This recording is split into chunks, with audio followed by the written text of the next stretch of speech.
The she-camel, valued at $9 million, dropped to her knees with a sound like splitting wood, right outside the gold-lit marquee where the celebration had just begun. From the marquee's VIP tent, Prince Khalid watched his champion crumble, a dynasty collapsing into the sand. Get the crash kit. I need IV access now. But the camel's veins had collapsed from heat stress. Reese's gloved hands slipped, the catheter bending uselessly. Layla, she's everything to me. Do something. There's nothing more. She's in cardiac drift. From the marquee's service entrance, a waitress in a white shirt and burgundy apron burst through the stunned guests, her dark ponytail whipping as she ran. Let me through. I can help her. Ignoring Reese's shout, Maria dropped to the sand beside the fallen camel, her hands already seeking the hidden pressure points on the animal's neck. In the stunned silence, Maria's fingers found the hidden point beneath the jaw. She pressed and held her breath. For God's sake, woman, you are crushing her windpipe. This is medieval superstition, not medicine. Maria didn't flinch. Her thumb found the deep hollow between tendon and bone, the exact point her great-grandmother had once marked on a sick goat with charcoal. Just 3 hours earlier, that same camel had thundered across the finish line at the Al Marmoon racetrack, winning by a full stride and adding another golden cup to Prince Khalid's dynasty. Father always said, Layla carried the bloodline of Queen Saba. One more win, and our heritage is secure. The trophy ceremony was brief. Khalid held the golden cup, but his eyes remained on the camel, his $9 million heirloom, the last living link to his father's breeding dream. While the elite toasted, Maria Velez Murabit moved between tables in the marquee, a ghost in a starched apron, invisible to the billionaires she served. Couscous with lamb. Table 7. Don't look up. Don't speak unless spoken to. Back in the sand, the camel's eye drooped half-closed. The crowd's breath caught, but not from hope. They thought it was the end. Then, under Maria's thumb, the eye snapped open. A tremor ran through the camel's flank, the faintest blink of consciousness. Bring her cold camel milk. Now, whatever this woman needs, she gets. A servant rushed over with a brass bowl of milk, kept cold for the buffet's traditional coffee ritual. Maria tore a strip from her apron hem and soaked it. Tabrid al-Ruh, cooling the spirit. My great-grandmother used this during the 1962 drought. 3 points to draw the heat out. Ridiculous. Heat stress requires IV fluids and dantrolene, not kitchen tricks. Maria ignored him. She lifted the wet cloth and pressed it firmly to a spot just behind the camel's left ear, the first of 3 hidden gates. A guest in the crowd whispered to his companion, "A waitress from the buffet. She'll kill it." Her fingers traced the camel's spine, finding the second point between the shoulder blades. Another compress, cold as a winter well. The last point is here, where the hump meets the ribs. The spirit gate. She laid the third compress. The camel's flank shuddered. Then silence for 3 full seconds. Layla's breath stopped completely. No, don't you stop now. Breathe, Layla, breathe. Then a ragged gasp tore through the night, and the camel's chest heaved once. The crowd gasped with her. Maria closed her eyes and whispered a low chant, her great-grandmother's words from the Mauritanian sands. For long minutes, no one moved. The only sound was the camel's breath, each exhale less ragged than the last. Reese knelt opposite Maria, pressing his stethoscope to Layla's chest. His eyes flickered from disbelief to confusion. Pulse is coming back. 140, 120. She's stabilizing. Khalid's legs gave out. He dropped to his knees in the sand, his white thobe staining, tears cutting tracks through dust. Thank you. I don't even know your name. This isn't science.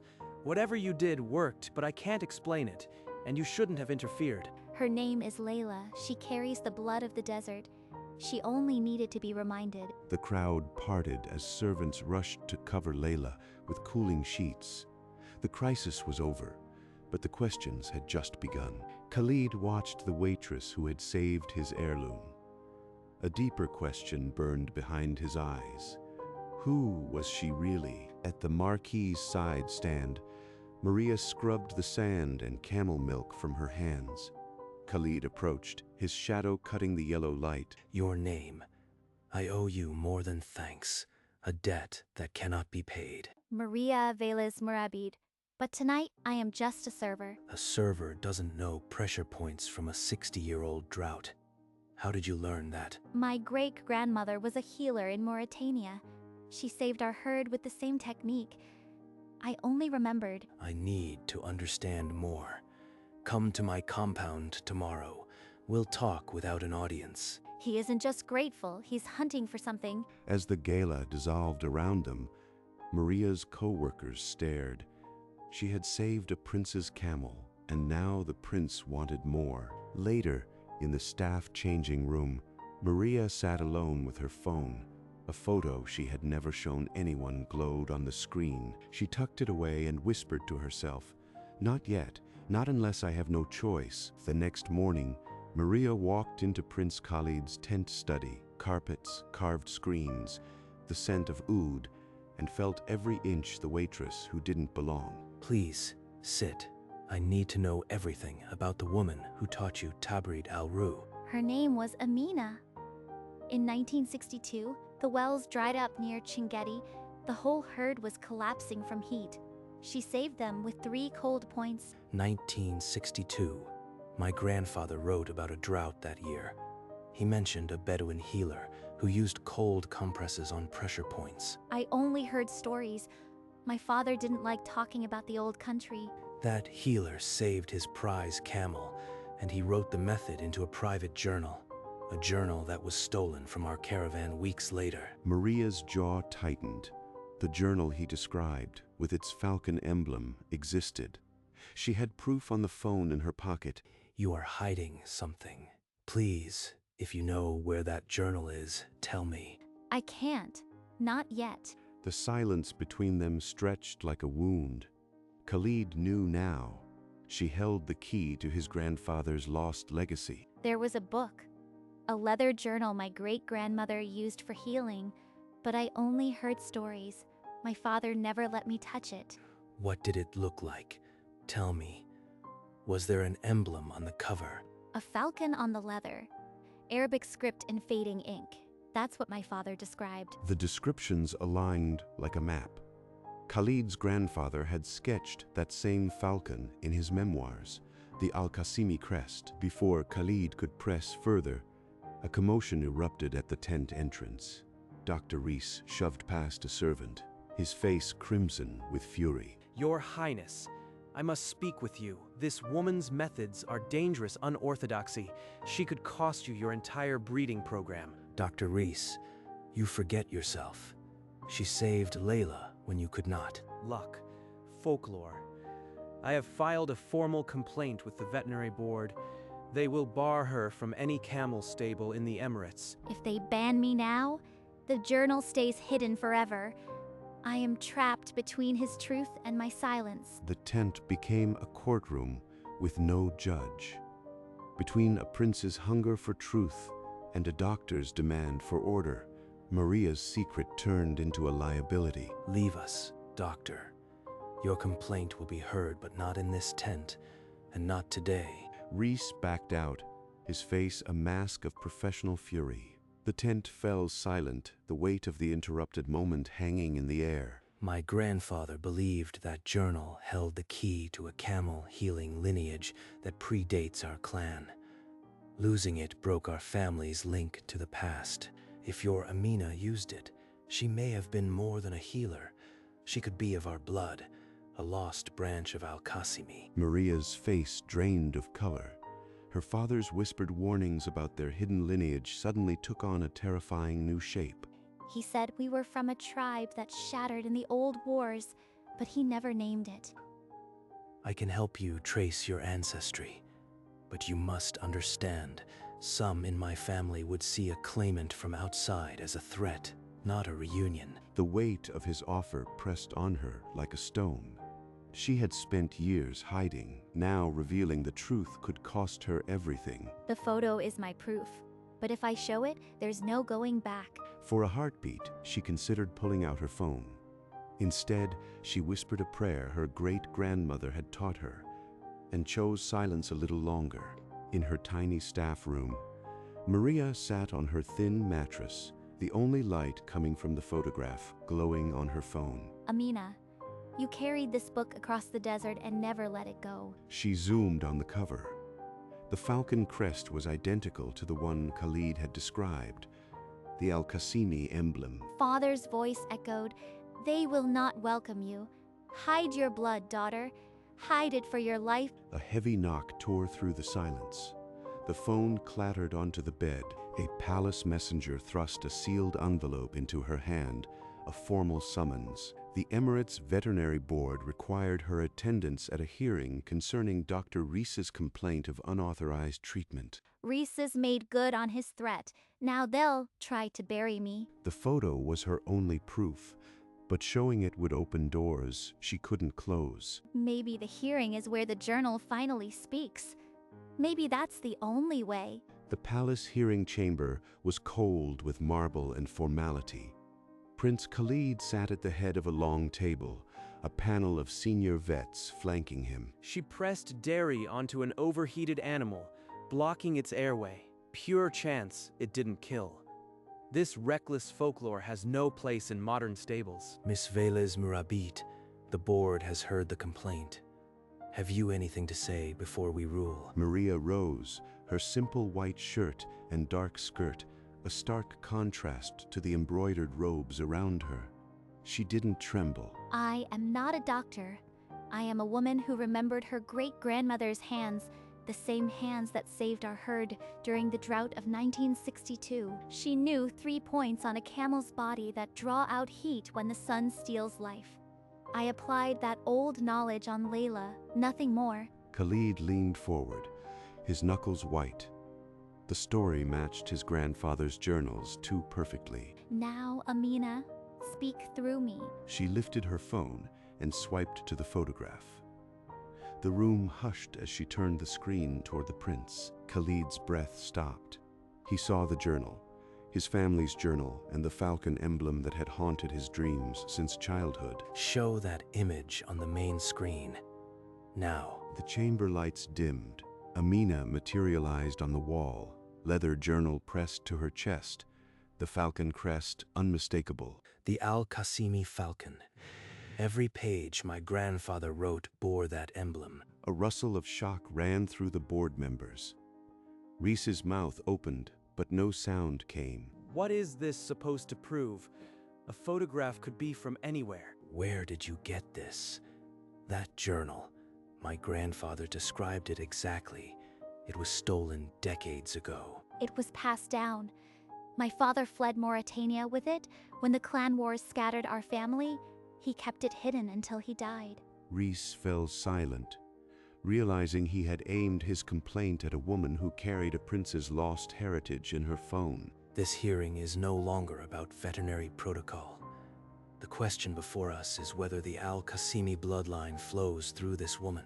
In a single photograph, the trial had transformed from a charge of malpractice into an inquiry about family theft and the unbroken chain of knowledge across the desert. Prince Khalid called a recess and led Maria into his private study, lined with books and his grandfather's oil portrait. He opened a drawer and withdrew a cloth-wrapped copy, a typed transcript of his grandfather's journals, made before the original was stolen. He turned to a marked passage and read aloud. The healer, Amina, from the western sands, came to our camp during the Great Drought.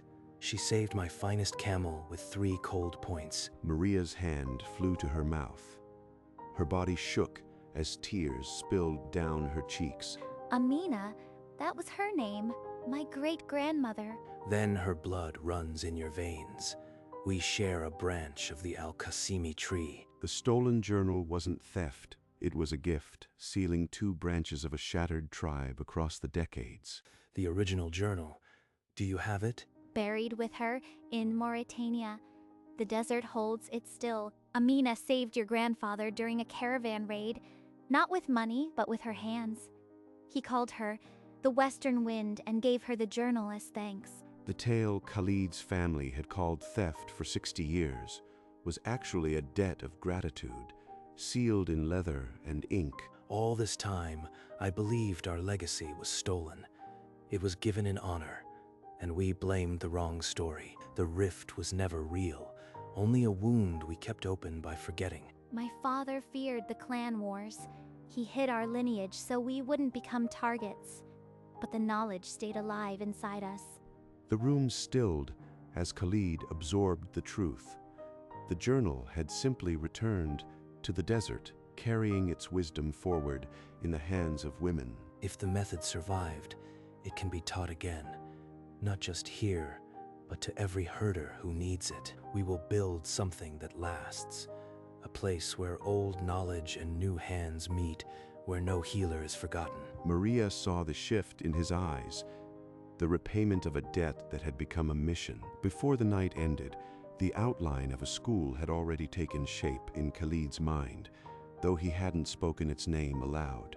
The journal's legacy would not be lost again. When the hearing reconvened, Prince Khalid stood before the panel, his voice carrying no doubt. The technique Miss Velez Murabit used is recorded in my grandfather's private papers. It is ancestral knowledge, not malpractice. The complaint is dismissed. He turned toward Dr. Reese, who sat frozen, his arguments reduced to ash. Doctor, your arrogance cost you the chance to learn. Respect the old ways. They kept this desert alive, long before your textbooks. Maria exhaled a breath. She hadn't known she was holding. The weight of the accusation lifted, but a new gravity replaced it. After the session, Khalid led her into a quiet antechamber, where the palace walls seemed to absorb sound. I want you to lead a school, one that revives the Bedouin healing tradition, preserves the oral knowledge. Will you become its director? This is not a simple yes. It would mean leaving the life I built to survive. Give me tonight to think. Back in her staff room, Maria sat on the edge of her cot, staring at the box that held her father's frayed suitcase and a single photograph. Maria lifted her phone and dialed the only number that had never changed, her younger sister in Spain.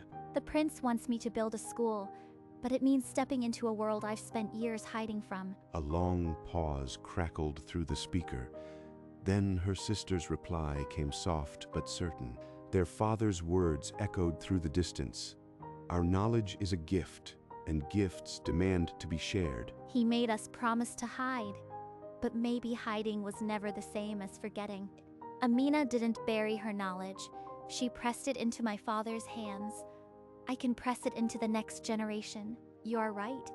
I've been guarding a treasure meant to be given. Tell the family I am not coming home. I am building a new one. Her fingers tightened around the amulet, the silver warm from her skin, as if her great-grandmother were nodding.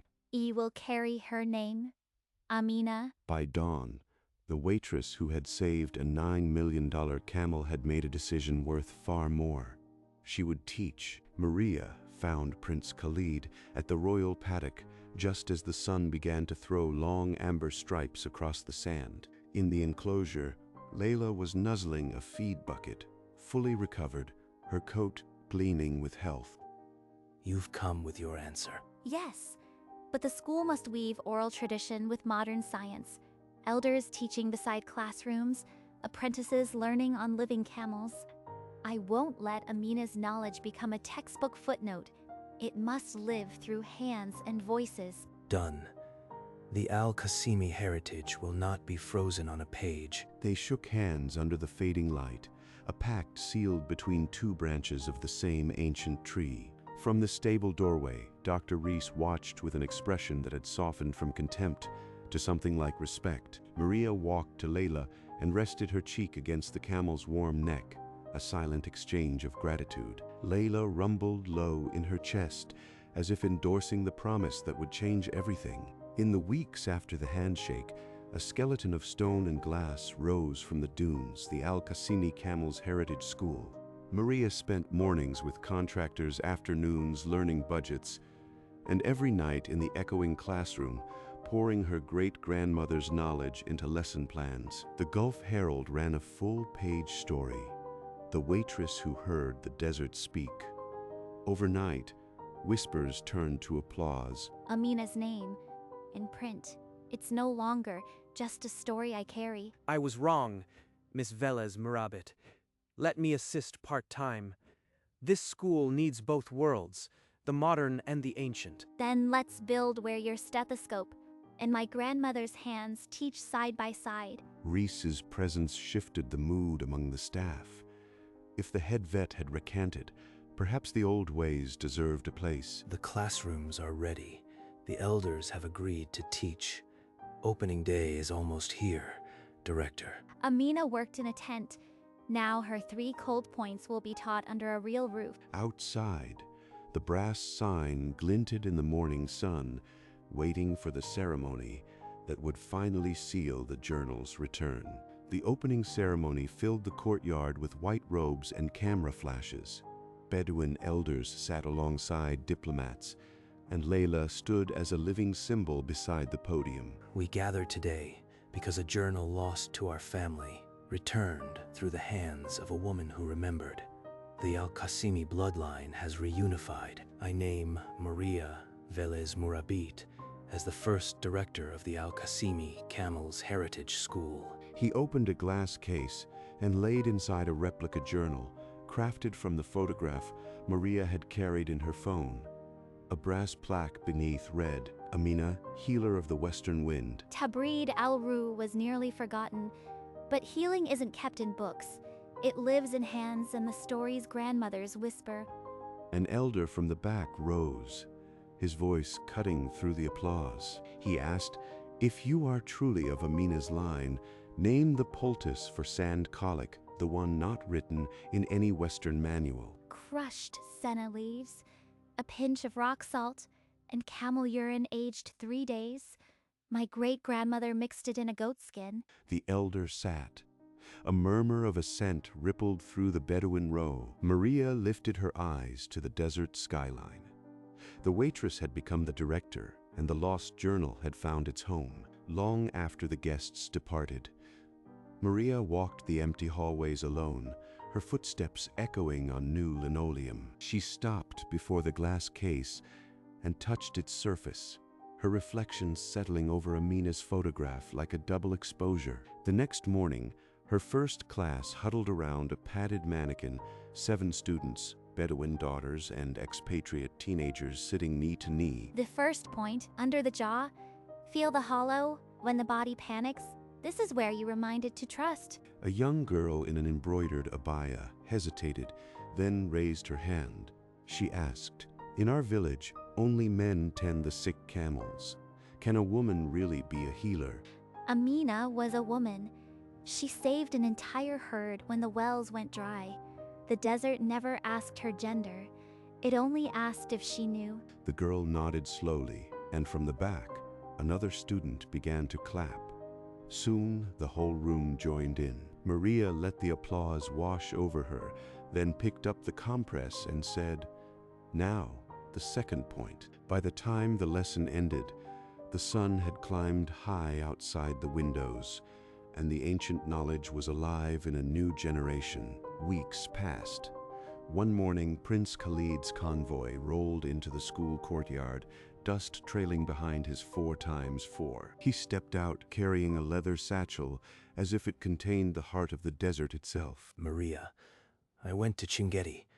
I found Amina's resting place. He loosened the ties and withdrew a journal, cracked leather, pages stained with sand and time. The original. You brought her home. Her hands trembled as she turned a page. The same Arabic script she'd seen in the photograph, now warm under her fingers. It belongs here. Not in a grave, but teaching the living. Maria walked to the glass case opened it, and lifted out the replica. In its place, she set the true journal. The falcon emblem caught the light as she closed the case. The replica she handed to a student standing nearby. Amina is truly home now. The circle is complete. That evening, Maria sat on the school steps, the desert cool at last, watching Layla graze in the paddock beyond. Khalid's quiet footsteps approached. He sat beside her without a word, his gutra ruffling in the breeze. I used to dream of the desert. Now I live in it. I found something in the family vaults. It should return to you. Maria lifted the lid. Nestled in silk lay her great-grandmother's silver amulet, the one from the old photograph. She clasped it around her neck, the metal still cool against her skin. Now I carry you both, Amina and my father. They said nothing more. The school's windows glowed behind them, a lantern on the dunes. The waitress, who had vanished among the powerful, had become the woman the desert would not let disappear. She leaned her head against the stone and let the silence hold her, finally whole. The journal rested in its glass sanctuary, the falcon emblem faint in the low light. In the school named after her clan, Maria watched a dozen hands learn what hers had saved. A student's fingers found the hidden point under a mannequin's jaw, steady and sure. Maria knelt beside Layla in the paddock, the camel's breath warm on her cheek. At the gate, a new student arrived, a young Bedouin girl with a camel by the lead. From above, the school looked like a lantern on the dunes, its light spreading across the sand. The technique that saved a champion had come full circle, from the desert to the classroom, from a grandmother's memory to a girl's fingertips. What was nearly lost will now never be forgotten. And the waitress who heard the desert speak had given it a voice that will carry beyond the dunes into the next 1,000 stories.